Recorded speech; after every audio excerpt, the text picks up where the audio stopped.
The July 2023 heat wave is beyond record smashing. That's according to both the World Meteorological Organization and the European Union's own Climate Change Service. And we've certainly seen signs of that, haven't we, in Canada this month and in countries around the world, the United States, places in southern Europe and Africa.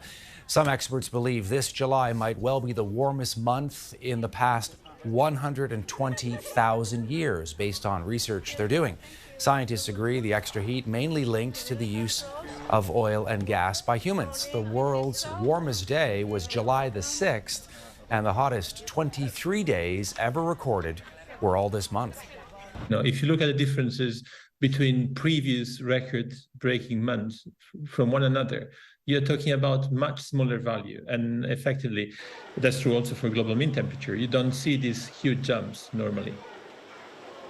All right, let's bring in Dave Phillips, the senior climatologist at Environment Canada. Dave, always good to see you. Your thoughts on this story here. July, the hottest month on record in more than 100,000 years. Well, I think, Todd, it didn't surprise me. I thought, wow, somebody's upstaging other scientists, and we haven't even reached the end of the month, and this declaration has been made. But not a surprise at all, Todd. I mean, what we're seeing is we've had the warmest days. I think July 6th and beat July, the temperature that was on July the 4th and 3rd. We've seen two of the warmest weeks in a long period of time, certainly since 1850. And they've gone back and looked at records, not temperature records, because we didn't have those prior to 1850, really. So they've looked at lake sediments and tree rings and ice cores, and have been able to reconstruct the climate back to, say, millions of years, but certainly in the last 120,000 years, they're saying that this July is the warmest on record. I mean, I'm probably going to wait till the end of July, beginning of August, when the World Meteorological Organizations, a UN agency, will make that determination.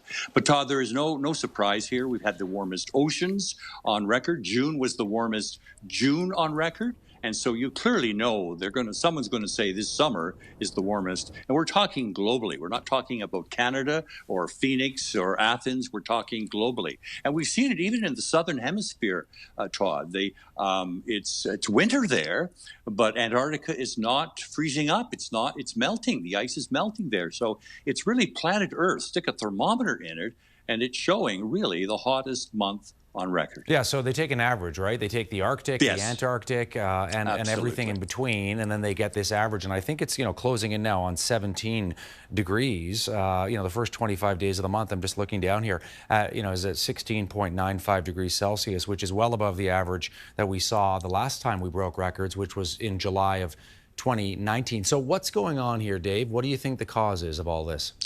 Yeah, there are a few things. You mentioned it off the top. I mean, clearly the backdrop of this is climate change.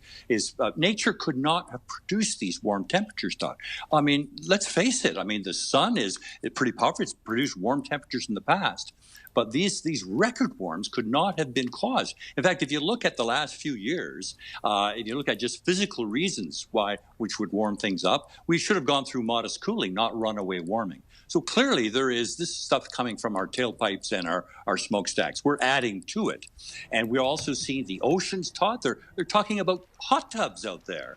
I mean, temperatures across the Pacific from one side, from the Ecuador to Indonesia, across the Atlantic, from the Africa to the Caribbean, across the Indian Ocean. These temperatures have never been so warm, and that's contributing to it. Now, we do know also we saw the beginning of an El Nino a couple of months ago. That could cause it, but Todd, I think that's often overblown. I think this is all because of the fact that it's heat caused by nature, yes, the sun, and people that are contributing to this. Dave Phillips joining us, senior climatologist with Environment Canada. Thank you, Dave. Much appreciated. We always enjoy getting your insights. Thank you very much, Todd. Bye-bye.